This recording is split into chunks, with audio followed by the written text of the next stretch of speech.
yang telah memberikan kesempatan saya menjadi orang yang lebih baik dan orang yang lebih baik dan lebih baik lagi. Baik, sesuai dengan topik pada acara kurma hari ini, yaitu 8 amalan ringan yang berpahala besar. Baik, saya akan mulai membahas tema ini. 8 amalan ringan yang berpahala besar. Baik, pertama, 8 amalan ringan yang berpahala besar itu sesuai dengan anjuran Nabi Muhammad Rasul kita Sallallahu Alaihi Wasallam.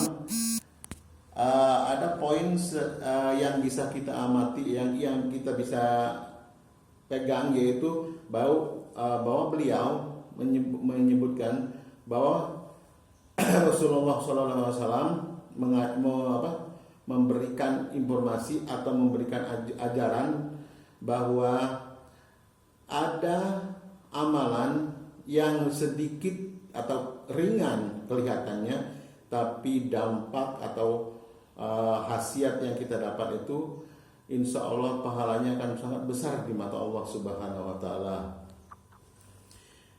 Nah, kenapa disebutnya amalannya ringan tapi pahalanya besar?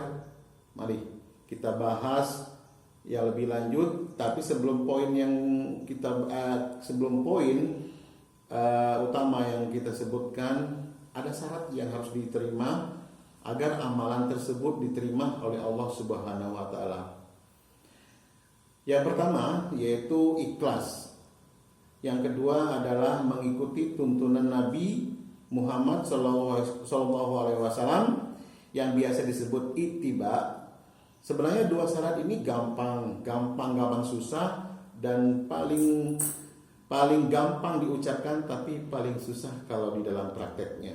Karena kalau salah satu syarat yang ditentukan, yang disebutkan, yang dijabarkan tersebut di atas, salah satunya tidak terpenuhi, insya Allah apapun amalan yang kita kerjakan itu akan menjadi tertolak ataupun tidak diterima sama Allah Subhanahu wa Ta'ala.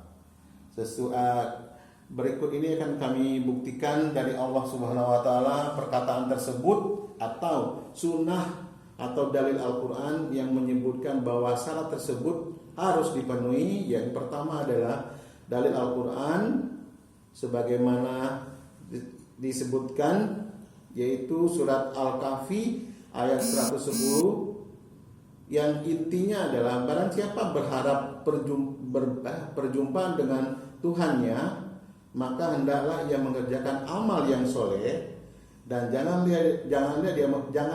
dia mempersekutukan seseorang dalam peribadatan kepada Allah Subhanahu wa Ta'ala atau Tuhannya. Dari dalil tersebut bisa kita baca bahwa apabila kita mengamalkan ibadah atau amalan yang ringan, tapi terbesit di hati kita sholat, tapi kita tidak ikhlas, selalu mempersekutukan Allah, secara otomatis amalan kita tertolak sama Allah Subhanahu wa Ta'ala, sesuai dengan dalil Al-Quran yang dijelaskan dari tadi, yang saya jelaskan dari tadi. Selanjutnya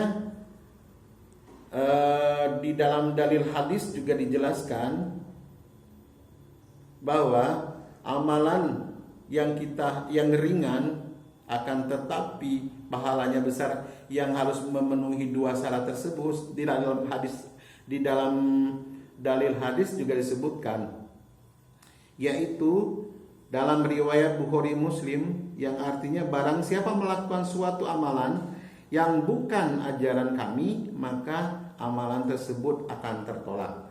Berarti jelas bahwa dalil Al-Quran dan dalil hadis yang menerangkan bahwa amalan yang ringan yang berpahala besar yang sesuai dengan dua syarat tersebut memberikan pelajaran buat kita bahwa walaupun kita sudah ibadah sebaik mungkin, tapi dua syarat itu tidak terpenuhi, mohon maaf, itu nilai pahalanya akan tertolak. Itulah dalil Al-Quran dan hadis yang menjelaskan bahwa dua syarat yang harus kita penuhi tersebut harus kita laksanakan. Baik,